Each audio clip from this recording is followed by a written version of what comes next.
Bueno, buenos días a todos, feliz día del Señor. Estamos aquí, gracias a Dios. Es un gozo para nosotros venir.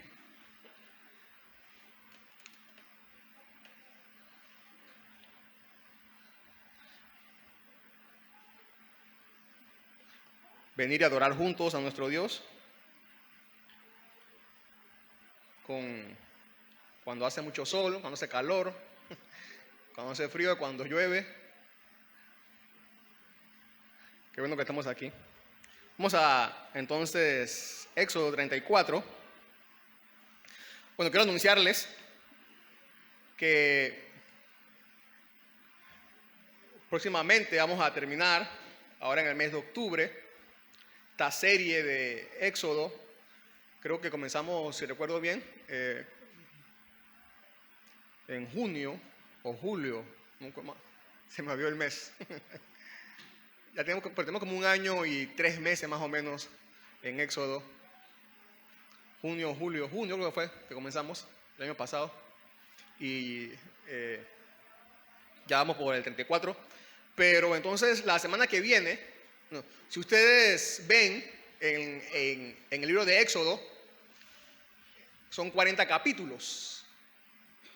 Vamos a ver hoy el final del capítulo 34. Entonces, pero nos faltan solamente, después de 2 domingos más para terminar. Entonces, vamos por el 34, faltan 6 capítulos, con 2 domingos solamente para terminar. Entonces, lo que vamos a hacer es lo siguiente: el siguiente domingo, vamos a enseñar el capítulo 35, el 36, el 37, el 38 y el 39. Así que venga preparado. No, es broma. Pero sí vamos a aplicar todos esos capítulos, pero vamos a hacer un resumen de todo eso, de todos esos capítulos, porque esos capítulos ya se repiten, hablan de la construcción del tabernáculo, de la mesa, de la cortina, de las medidas, y ya eso es lo mismo cuando Moisés recibió las instrucciones en el monte Sinai. Se va a repetir básicamente lo mismo, un 99%, punto 9, se va a repetir lo mismo en estos capítulos. Así que vamos a hacer un resumen el domingo que viene, si Dios quiere. Y entonces el siguiente domingo entonces terminamos ya con el capítulo 40 de Éxodo. Capítulo 40 de Éxodo. Y vamos para el Nuevo Testamento. Posiblemente, todavía no estoy seguro, pero posiblemente no entremos directamente al libro que vamos a ver en el Nuevo Testamento. Quizás hagamos alguna pausa con algunos temas, posiblemente todavía no hay seguridad. Pero entonces, si es así, comenzaríamos en noviembre. Vamos a ir al Nuevo Testamento y vamos a ver el libro de Filipenses, la carta de Pablo a los Filipenses. Así que pueden ir, como siempre animamos a que usted lea la carta para venir ya con idea de lo que se va a tratar toda la serie de Filipenses. Pero hay una posibilidad de que no comencemos cuando acabemos Éxodo con Filipenses el domingo siguiente. Además también creo que vamos a entrar en mes de octubre, donde estamos celebrando la Reforma Protestante, así que seguro van a haber unos temas ahí de la Reforma, por lo menos el último domingo, por lo menos sí, ese es seguro, ¿no? Así que, bueno, estén orando. Y entonces, también leyendo la carta de Pablo a los Filipenses.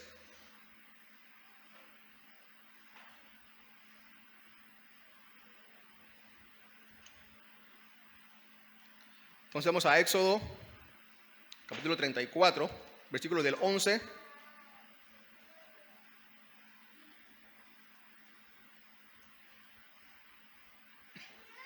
al 35.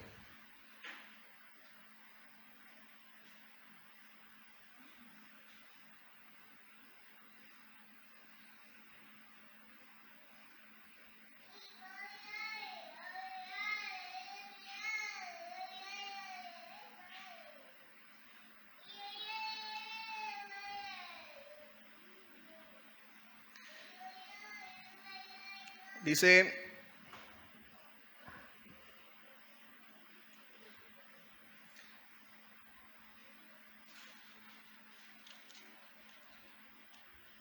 recuerden que Moisés iba a recibir las nuevas tablas. Quedamos allí el domingo pasado, las nuevas tablas, ese fue el tema. Las nuevas tablas, y entonces Moisés está hablando con Dios en el monte Sinaí, entonces también recibiendo las últimas instrucciones, ¿no?, para la entrega de la tabla, o de las dos tablas, ¿no?, del testimonio de Dios. Y también vimos cómo el Señor entonces pasó delante de Moisés, y Moisés vio entonces la bondad de Dios. Y Dios vio que iba a hacer maravillas con el pueblo de Israel. Entonces sigue diciendo, observa lo que te mando hoy. Voy a echar de delante de ti a los amorreos, a los cananeos, a los hititas, a los fereceos, a los heveos y a los jebuseos. Cuídate de no hacer pacto con los habitantes de la tierra donde vas, no sea que esto se convierta en tropezadero en medio de ti. Ustedes derribarán sus altares, quebrarán sus pilares sagrados y cortarán sus aceras. No adorarás a ningún otro Dios, ya que el Señor, cuyo nombre es celoso, es Dios celoso. No hagas pacto con los habitantes de aquella tierra, no sea que cuando ellos se prostituyan con sus dioses y les ofrezcan sacrificios, alguien te invite y comas de su sacrificio y tomes a tus hijas para tus hijos. Y ellas se prostituyan con dioses y hagan que también tus hijos se prostituyan con los dioses de ellas. No te harás dioses de fundición. Guardarás la fiesta de los panes sin levadura. Según te he mandado, por 7 días comerás panes sin levadura en el tiempo señalado, en el mes de Abib, porque en el mes de Abib saliste de Egipto. Todo primer nacido me pertenece, y de todo ganado tuyo, el primer nacido, vaca, ovejas, que sea macho, redimirás con una oveja el primer nacido de asno, y si no lo redimes, quebrarás su cuello. Redimirás a todo primogénito de tus hijos. Nadie se presentará ante mí con las manos vacías. 6 días trabajarás, pero en el 7º día descansarás.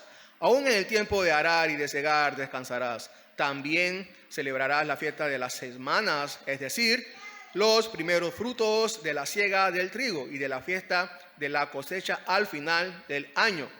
3 veces al año se presentarán todos tus varones delante de Dios, el Señor, Dios de Israel, porque yo expulsaré a las naciones de tu presencia y ensancharé tus fronteras, y nadie codiciará tu tierra cuando subas 3 veces al año a presentarte delante del Señor tu Dios. No ofrecerás la sangre de mi sacrificio con pan leudado, ni se dejará nada del sacrificio de la fiesta de la Pascua hasta la mañana. Traerás a la casa del Señor tu Dios las primicias de los primeros frutos de la tierra. No cocerás el cabrito en la leche de su madre. Entonces el Señor dijo a Moisés, escribe estas palabras, porque conforme a estas palabras he hecho un pacto contigo y con Israel. Y Moisés estuvo allí con el Señor 40 días y 40 noches. No comió pan ni bebió agua, y escribió en las tablas las palabras del pacto, los 10 mandamientos. El título de hoy es Con más gloria. Con más gloria. Con más gloria.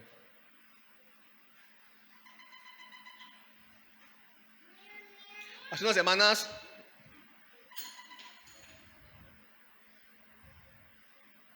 semanas salió el iPhone nuevo, el 14. ¿Ya lo compraron? ¿No?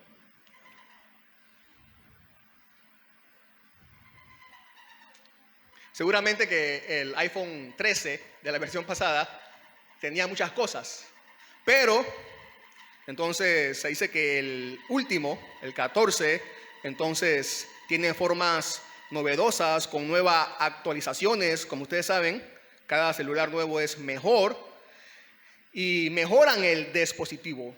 Lo nuevo siempre es mejor en todas las cosas. Lo nuevo siempre es mejor. Cuando hablamos de todas las cosas, me refiero a estos objetos o artefactos, ¿no?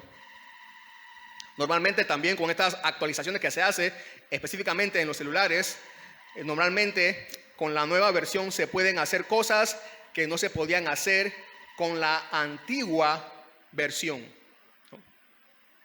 La semana pasada, Moisés sube, como ya lo vimos, al monte para recibir una vez más las 2 tablas. En esta porción que acabamos de leer, ya Moisés baja, desciende del monte con las 2 tablas y entonces se preparan para comenzar la construcción del tabernáculo. Ya comienza una nueva etapa. Vamos a ver, ya está culminando o culmina una nueva etapa para el pueblo de Israel. Uno de los beneficios extras de este pasaje es que contamos con la interpretación y aplicación del Evangelio. Y eso nos ayuda muchísimo a todos, tanto a mí como a ustedes. En 2 Corintios 3, 6 al 18, ahí está Pablo hablando acerca de esta aplicación. Así que mientras estudiaba recibí la ayuda directa del apóstol Pablo, ¿no? Y vamos a leerlo, quiero que lo leamos antes de entrar a la porción de hoy en Éxodo, porque así todos vamos a tener una idea desde el principio hacia dónde vamos y la aplicación. 2 Corintios, capítulo 3,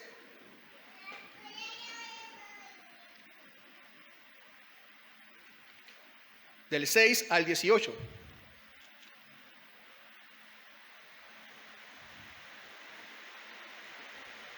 Dice: el cual también nos hizo suficientes como ministros de un nuevo pacto, no de la letra, sino del Espíritu, porque la letra mata, pero el Espíritu da vida.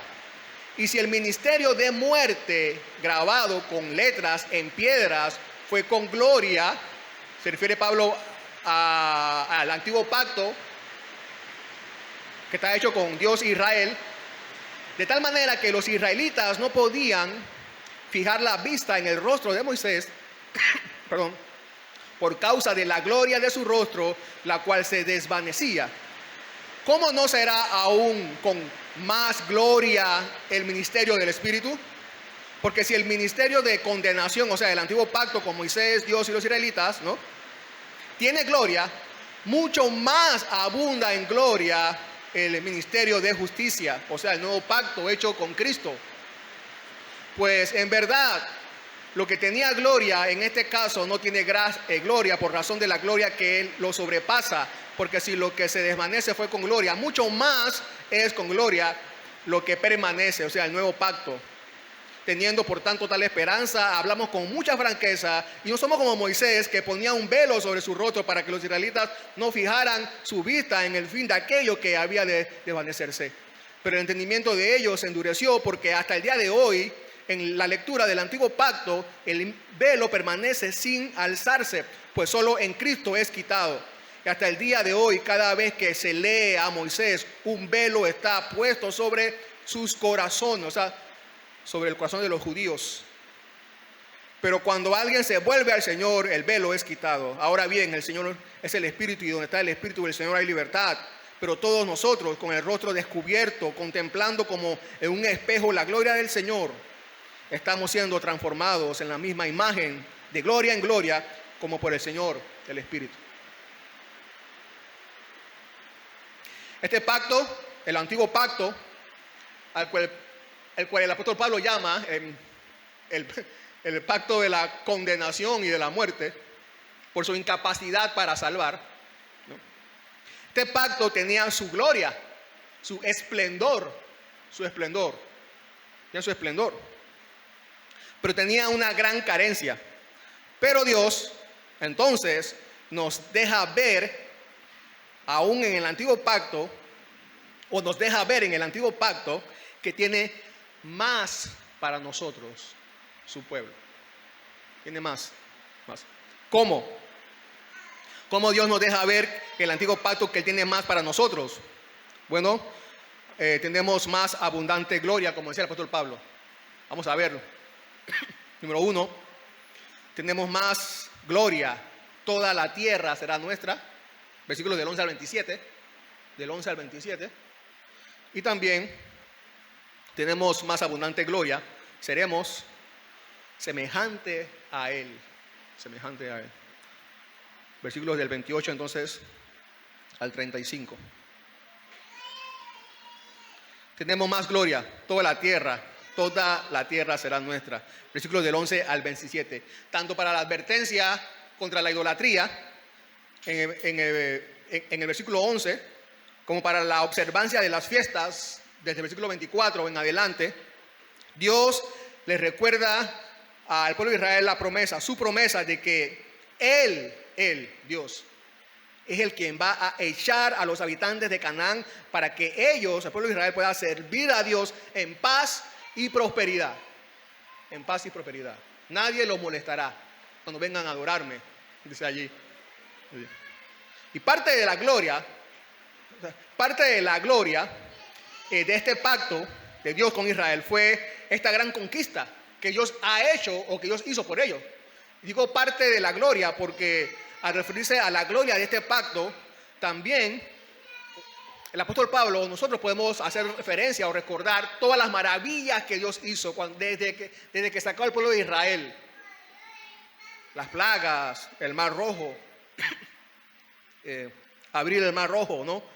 La comida en el desierto, todas estas cosas, los truenos en el monte Sinaí, todas estas cosas forman parte de ese esplendor de este pacto, incluyendo la gran conquista que Dios va a hacer por ellos.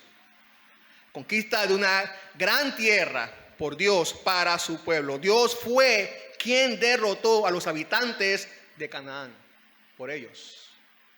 Dios fue.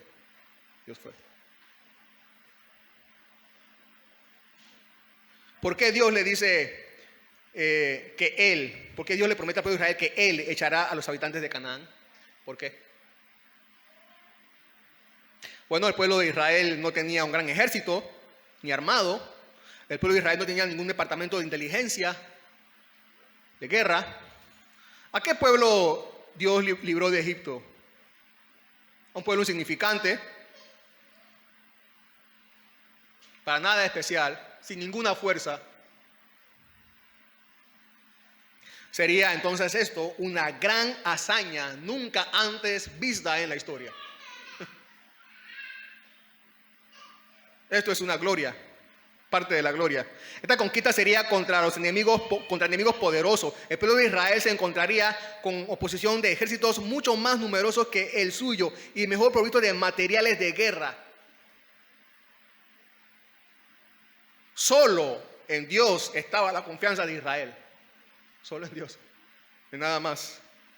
No debían temer ni desanimarse, pues el Señor su Dios, que los había sacado de Egipto, también los iba a introducir en la tierra de Canaán.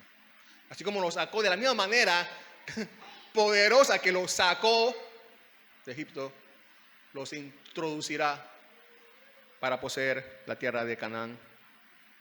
Y fíjense lo que dice un comentarista sobre Canaán, sobre esta tierra. Bueno, y muchos otros también comentaristas, o todos los historiadores comparten lo mismo acerca de esta tierra. Dice, este pacto,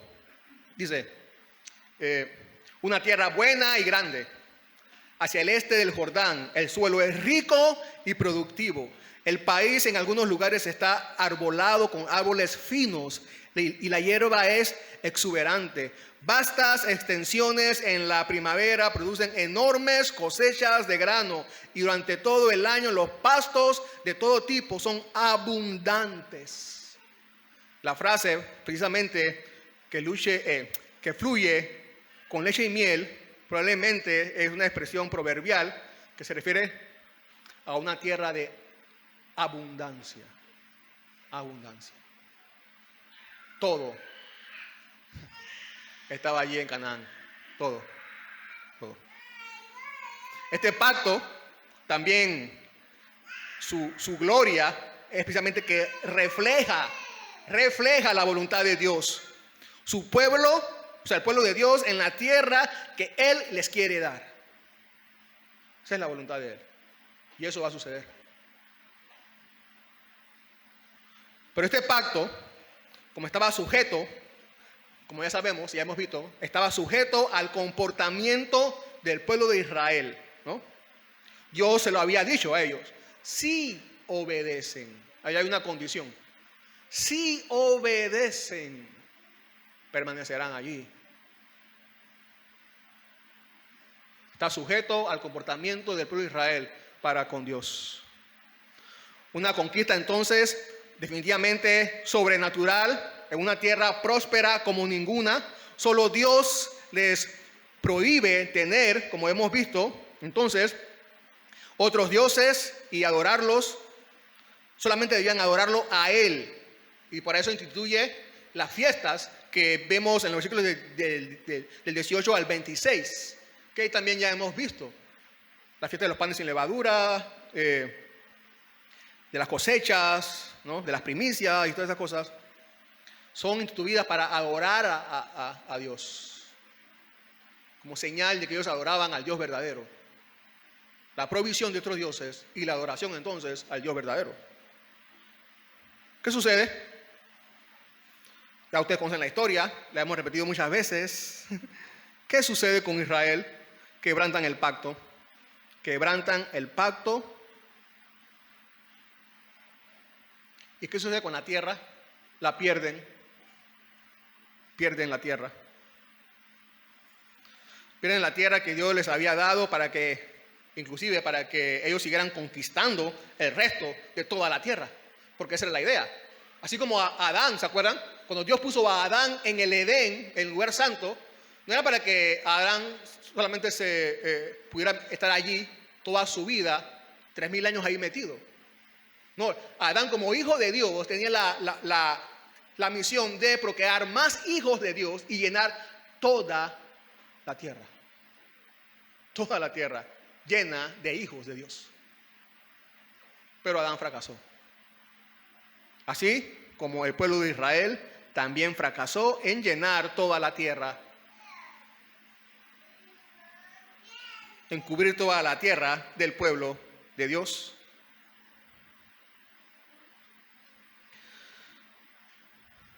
Fracasan por tener otros ídolos y quedan sin tierra. Todo lo que Dios les dijo que no hicieran, hicieron. Hicieron pactos con ellos, tomaron sus hijas para sus hijos, fundieron ídolos. Esta es una de las razones del por qué los cristianos enseñamos, porque lo vemos desde Génesis hasta Apocalipsis, ¿no? Que los hijos de Dios no pueden unirse con aquellos que no son hijos de Dios. No pueden. Los cristianos no pueden unirse con personas que no son cristianas.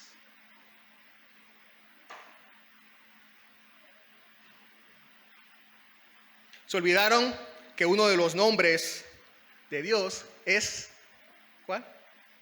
Celoso. Dice, uno de los nombres de Dios es celoso. Dice el versículo 14, ¿no? ¿Qué significa que Dios es celoso? Bueno, que Dios no admite rival ni competidor en la adoración. Él no dará su gloria a otro Dios o a uno así llamado, ni su alabanza a imágenes esculpidas. Y es tan celoso de cualquier culto también que se dé a otro, como lo es un esposo con respecto a el honor de su matrimonio. Porque la idolatría es adulterio espiritual, como ya hemos visto también. Así que Dios es un Dios celoso, hermanos.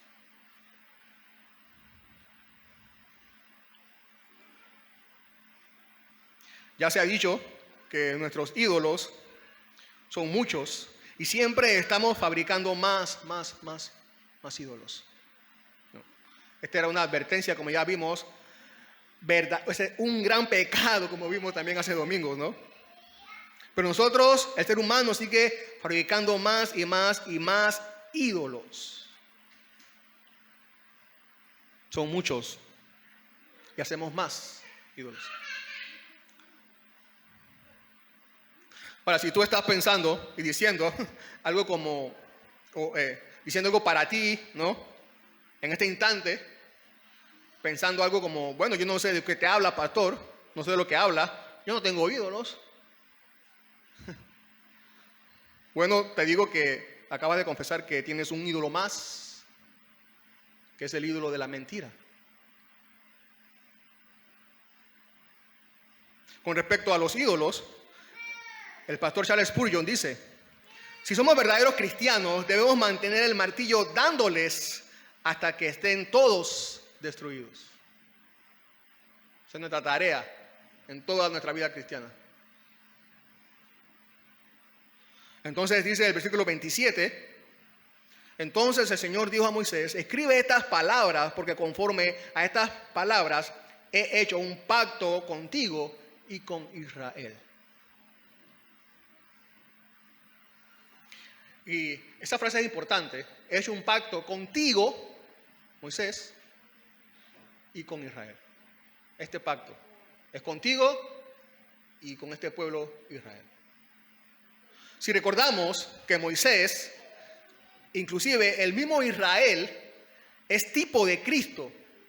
Si recordamos eso, que tanto Moisés es tipo de Cristo y también el pueblo de Israel es tipo de Cristo también, entenderemos por qué este pacto estaba destinado a ser un pacto temporal.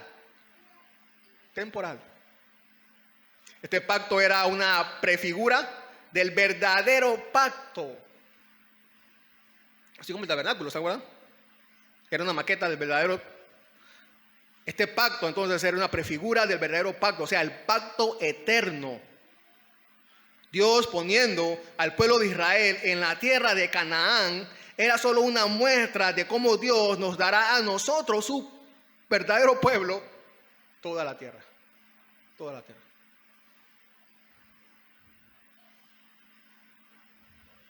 Porque el plan que Él tenía con Adán de llenar toda la tierra es el mismo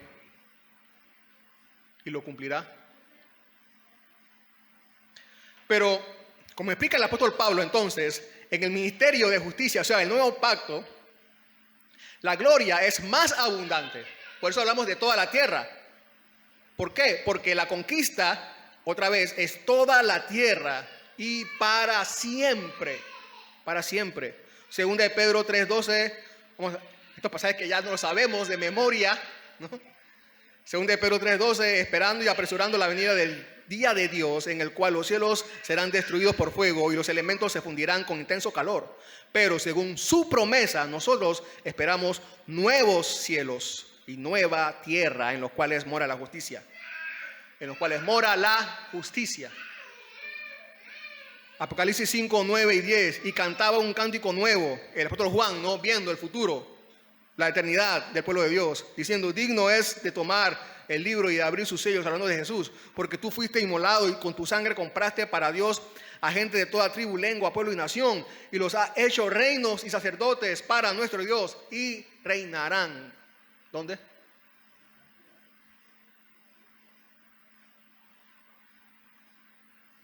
Sobre la tierra. También Apocalipsis 21:1, que ya también lo conocemos de memoria. Entonces vi un cielo nuevo y una tierra nueva, porque el primer cielo y la primera tierra pasaron y el mar ya no existe. 27, jamás entrará en ella, o sea, en la tierra nueva, nada inmundo, ni el que practica abominación y mentira, sino solo aquellos nombres que están escritos en el libro de la vida del Cordero. Cuando entendemos correctamente las enseñanzas estas bíblicas con respecto a la nueva tierra, el nuevo cielo, hay muchos otros pasajes en las Escrituras que comienzan entonces a tener sentido para nosotros. Por ejemplo, en el Salmo 37:11, no vamos a buscar, pero ustedes lo conocen, ¿no? Leemos: pero los mansos heredarán la tierra.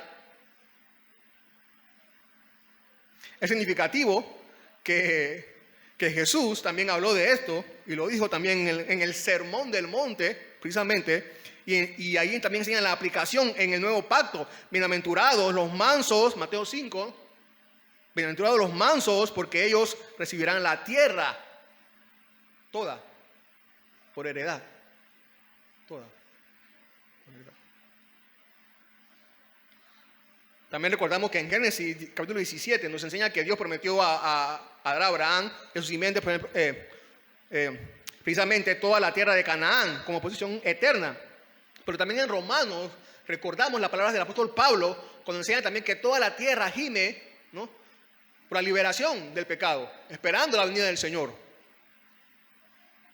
Entonces, el apóstol Pablo habla ahí de la promesa a Abraham y a sus descendientes en el sentido que ellos heredarán el mundo. Así que vemos que la tierra de Canaán en Génesis se transforma en el mundo en Romanos, en la carta de Romanos. Bueno, y segunda de Pedro y Apocalipsis también.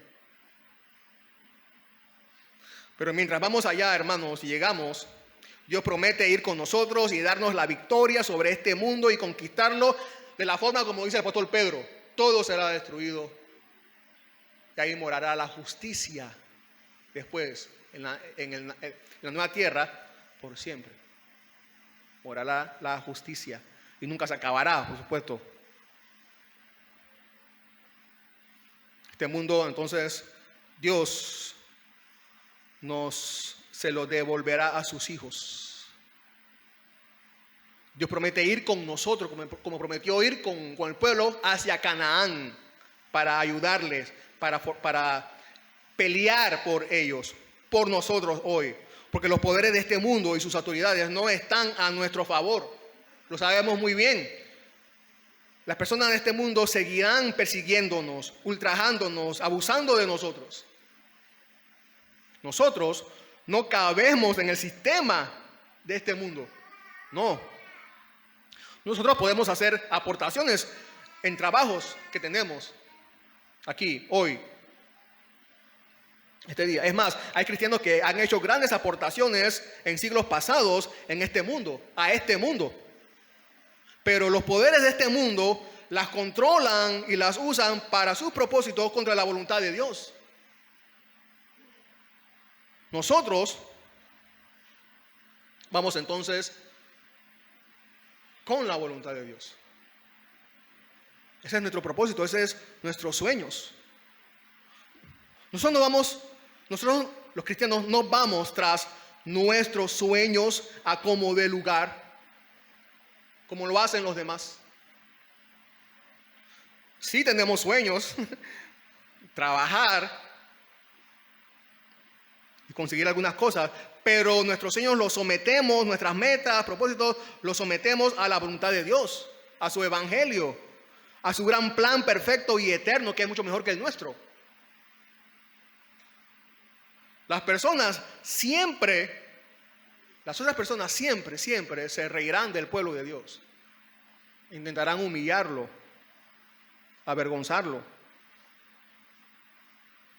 A nosotros, a la iglesia, a través de los tiempos, hoy y mañana también.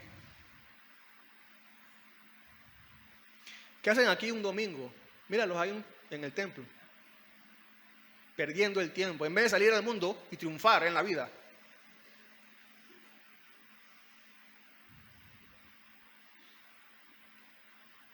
Pero lo que ellos ignoran es que Dios aseguró nuestro triunfo final y eterno. ¿De qué te vale ganar el mundo si pierdes tu alma? Dijo Jesús. Esta tierra, hermanos, todavía es de Dios. Todo el mundo, toda la tierra todavía es de Dios, es de Él, siempre será de Él. Él la creó y es de Él. Y la creó para su pueblo, o sea, para nosotros. La creó para nosotros. Y un día será nuestra, esa es la promesa. Un día será nuestra, toda nuestra, toda. Y será una tierra mejor que esta. Los que quieren triunfar aquí y ganarse este mundo, que lo hagan, que lo hagan. Cristo ganó una mejor tierra para mí, para nosotros.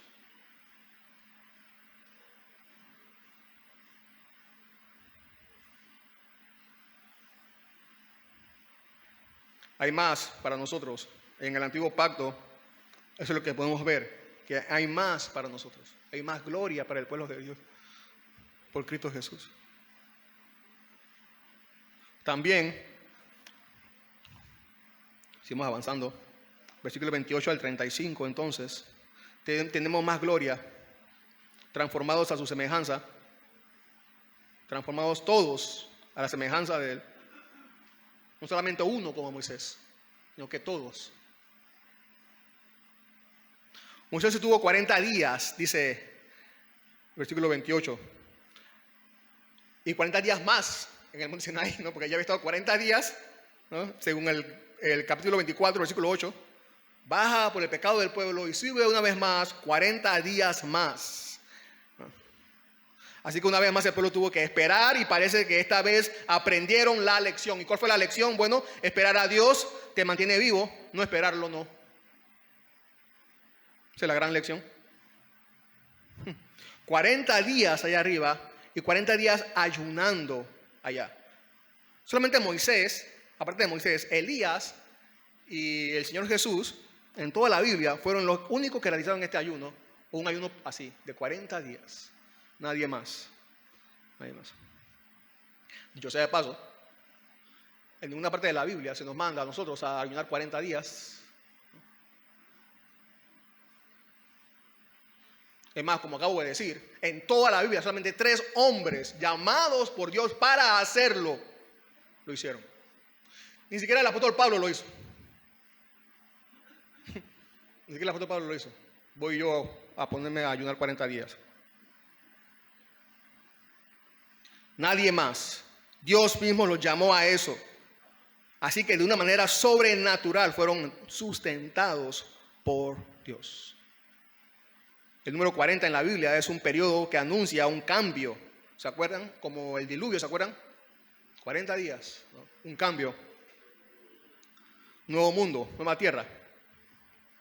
Moisés es tipo de Cristo, como sabemos. Moisés fue el mediador de un pacto que sin duda fue el inicio del pueblo de Israel como nación, un gran evento, un gran cambio. Pero Cristo también fue el mediador de un pacto, un mejor pacto, del pacto eterno. Fue más grande, mejor, un gran cambio para el pueblo de Dios. Por eso los 40 días. Por eso los 40 días.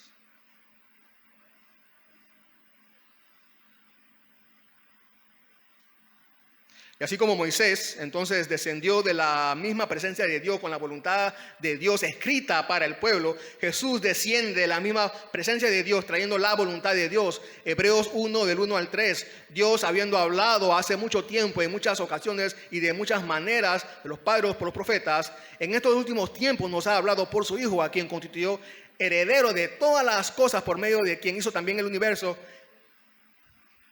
Versículo 3. El resplandor de su gloria.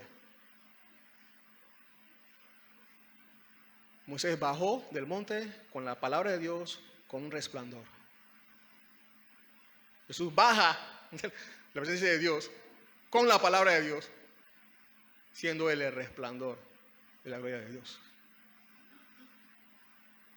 No es casualidad que Moisés bajara con un resplandor de su rostro, si era tipo de Cristo, ¿no es así? A través de Moisés, Dios dio mucha revelación, pero solo Jesucristo trae a este mundo, a los hombres, a la humanidad, la revelación completa de Dios. Solo Él. Mejor que Moisés. El Hijo, o sea Jesús, conoce completamente al Padre y por tanto puede declarar su completa voluntad. Mejor que Moisés. El Hijo es como el Padre y por lo tanto puede reflejarlo mejor que Moisés. Puede reflejarlo. Como el ministerio de Moisés intentaba darlo a conocer por medio de ese resplandor. Las revelaciones divinas de la verdad redentora al ser humano entonces culminan en Cristo.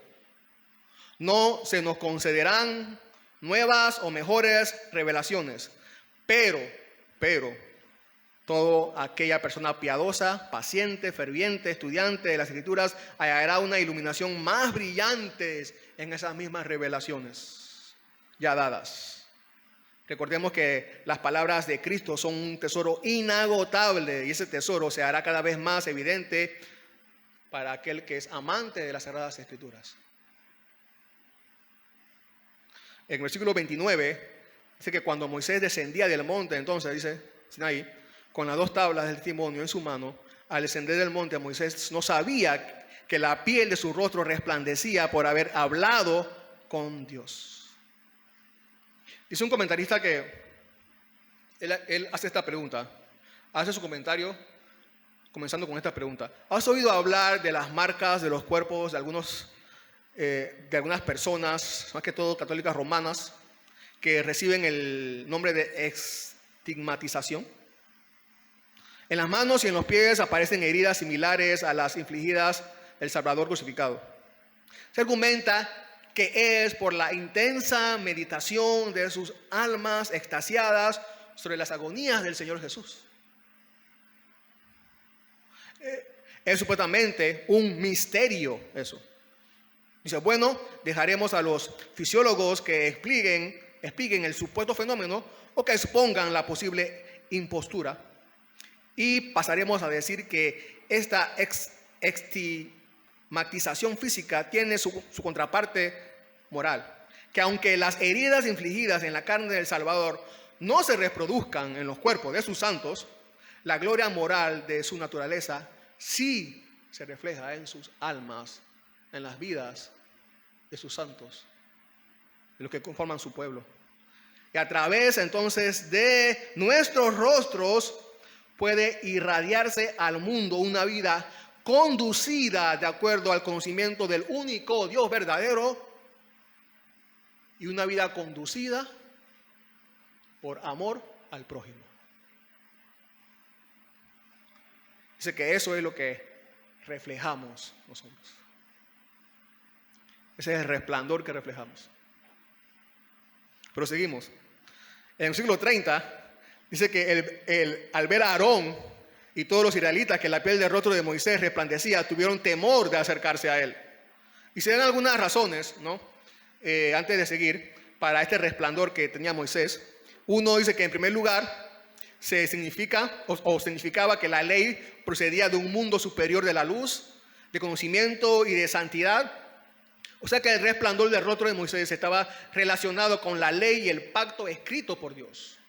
Luz, santidad. También se dice que como el pueblo no podía soportar el brillo de la luz, dándole también el significado a este resplandor, representaba lo temible y el estado opuesto de las personas, siendo un pueblo pecador. Y precisamente en esa misma dirección, esa misma línea, podemos concluir que ellos, el pueblo de Israel, tenía temor porque no sabían qué sucedería con Moisés con su llegada.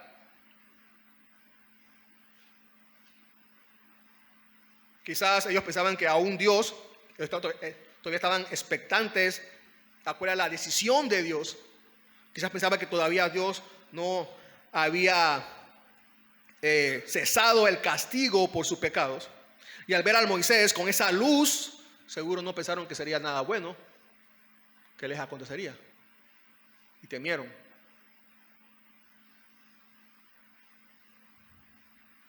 En Juan 3, el mismo Jesús hablando, Juan 3, del 19 al 21 dice, y este es el juicio, que la luz vino al mundo, descendió a la tierra, y los hombres amaron más las tinieblas que la luz, pues sus acciones eran malas, porque todo aquel que hace lo malo odia la luz y no viene a la luz para que sus acciones no sean expuestas, pero el que practica la verdad viene a la luz para que sus acciones sean manifestadas, que han sido hechas en Dios. ¿Por qué? ¿Cuál es la razón de la condenación? Bueno, las personas no vienen a la luz. No vienen a la luz. No van a la luz. Esa es la razón de la condenación. No, hombres, mujeres no van a la luz.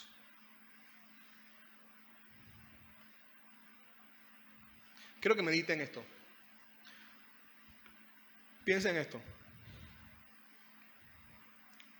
Dios no lo quiera, pero en el futuro, cuando estés de pie ante el juicio, delante del trono de Dios, y los libros estén abiertos y vayas a ser juzgados por las cosas escritas en esos libros.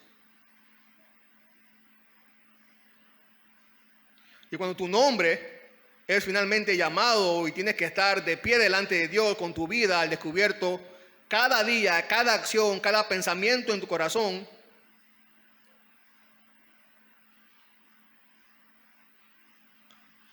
pero entonces Dios hace solamente una acusación contra ti. ¿Cuál es esa acusación? ¿Cuál es esa única acusación contra ti? ¿Cuál será? Uno, la que acabamos de leer en Juan 3.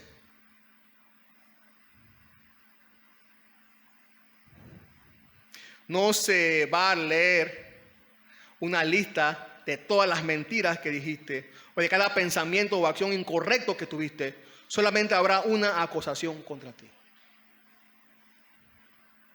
No viniste a Cristo. No viniste a Cristo. Una única, piénsalo. Una única acusación, pero es suficiente. No se necesita ninguna otra para tu condenación. Jesús dijo, yo soy la luz del mundo. El que no cree ya ha sido condenado, ya está condenado. Y tú mismo te has puesto entonces bajo esa sentencia de condenación eterna. Porque el asunto es el mal que has hecho. ¿Cuál? Tu rechazo a la provisión, a la única provisión que Dios ha hecho para que las personas vayan a Él. Que es Cristo Jesús.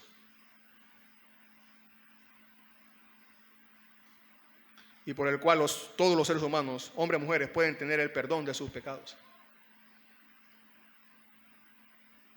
El apóstol Pablo hace también otra aplicación, porque en 2 Corintios 3, el apóstol Pablo hace varias aplicaciones con respecto a Moisés y su resplandor, como 3 o 4 aplicaciones diferentes allí. Pero una de las que hace el apóstol Pablo dice que así como Moisés se cubría el rostro, hay corazones cubiertos, lo leímos, ¿no? ¿Se acuerdan? Hay corazones cubiertos, ¿no? De muchos hombres, de muchas mujeres ahora, y que lo cubre es su pecado. Tu pecado. Y por eso no has sido atraído a la hermosura de la luz de Cristo. Y tú ahora mismo estás en un estado oscuro, que se manifiesta con tus pensamientos al creer que para ti es suficiente con que Dios exista. Si ese es tu pensamiento, sin duda alguna, entonces tu verdadera condición es que tu pecado aún tiene un velo que no te deja ver a Cristo. ¿Cuál es el remedio? Venir a Cristo. Me gusta una anécdota que leí, se la comparto. Era de una esclava que dice cuya señora de la casa le dijo, parece que esta esclava cantaba mucho, y era cristiana, cantaba mucho. Dice, cuando te oí cantar en la azotea de la casa, pensé que eras una fanática. Pero cuando vi tu rostro radiante, no pude evitar ver una peculiar diferencia en ti, le dijo. Ella le respondió, se llamaba Sibyl. Y Sibyl contestó, ah, señora, la luz que vio en mi rostro no era mía, sino que provenía de la cruz. Y hay mucha más luz que proviene de allí para todo pecador que se acerque lo suficiente.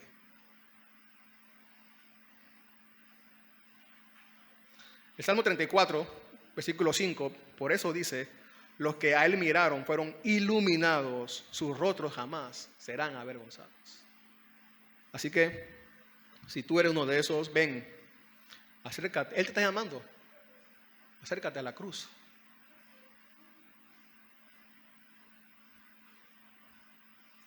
En los versículos 34 al 35 leemos,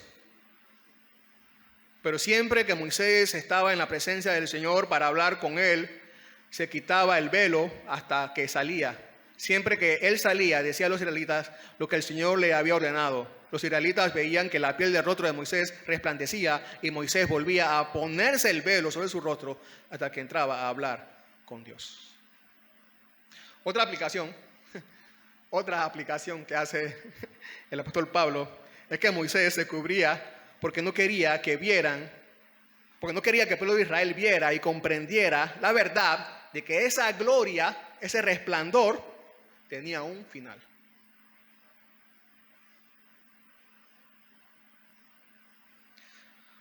Entonces el brillo en el rostro de Moisés era superficial solamente, una muestra.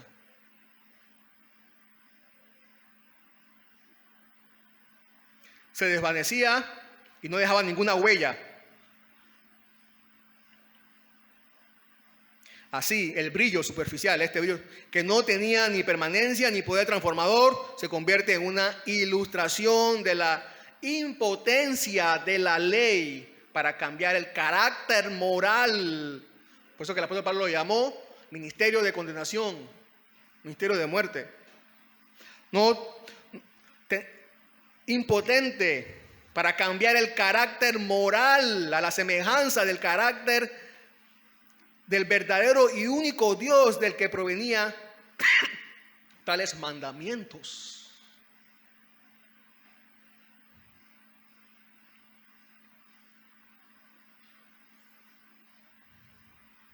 No podían obedecer. Y entonces, en oposición a su debilidad, el apóstol Pablo leímos que habla ahí del gran principio del progreso cristiano, que es la contemplación de Cristo. Que la contemplación de Cristo conduce entonces a la semejanza a Él.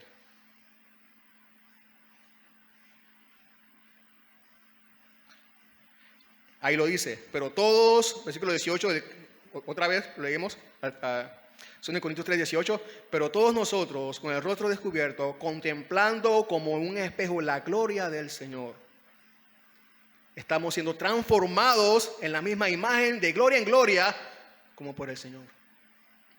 Esta es, hermanos, hermanas, la gloria más abundante que por Moisés no se dio. Esta es la gloria más abundante del nuevo pacto hecho eficaz en Cristo Jesús para nosotros.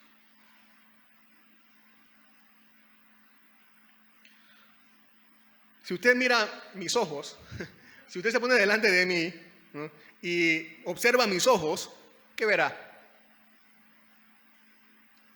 A usted mismo, viéndome. Se dará cuenta que usted está allí, en mis ojos. Y así, si nuestros corazones están contemplando a Cristo, Cristo se refleja allí. Nuestra conducta mostrará lo que estamos mirando. Otra vez, nuestra conducta, nuestra manera de vivir mostrará lo que nosotros estamos viendo, o sea, a Cristo. Y debería ser, en el caso de los cristianos, la imagen de Él reflejada allí, debe ser reflejada allí, ahí debe estar tan claramente que las personas no pueden sino darse cuenta que nosotros permanecemos en Cristo y Cristo permanece en nosotros. Esta es la gloria de este pacto, la gloria de la transformación, todos reflejando la gloria de Dios. No únicamente Moisés.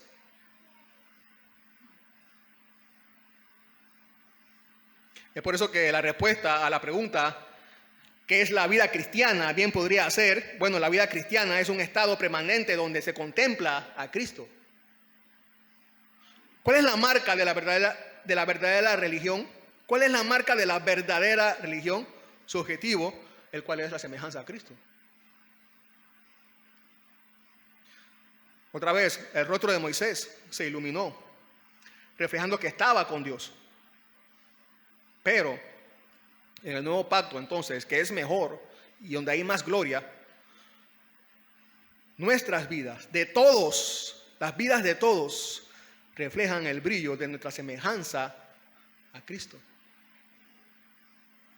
Todos. ¿Puede usted pensar en alguna gloria mayor que esta? ¿Puede? Piénselo, inténtelo. No, no puede. No puede.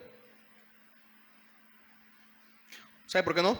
Porque es lo más glorioso que Dios ha prometido para cada uno de sus hijos. Hermanos, hermanas, los resultados de la obra de intercesión de Cristo son mayores que los de Moisés. Más gloria, más abundante gloria. Por Cristo lo tendremos todo y será para siempre. Oremos. Señor, gracias por tu palabra. Padre, que es para nosotros, Señor,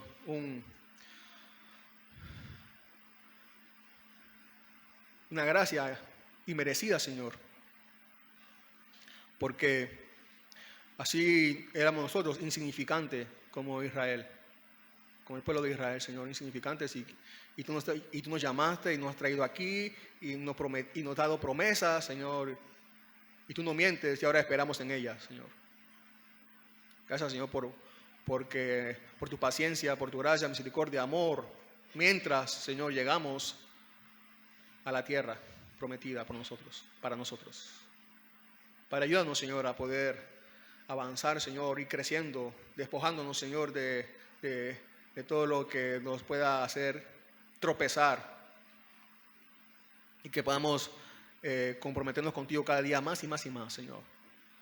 Y que mostremos, Señor, que el nuevo pacto, Señor, la obra de Cristo Jesús por nosotros, Señor, está haciendo su efecto, transformándonos, Señor, de gloria en gloria por el Espíritu Santo. Gracias, Señor. Amén.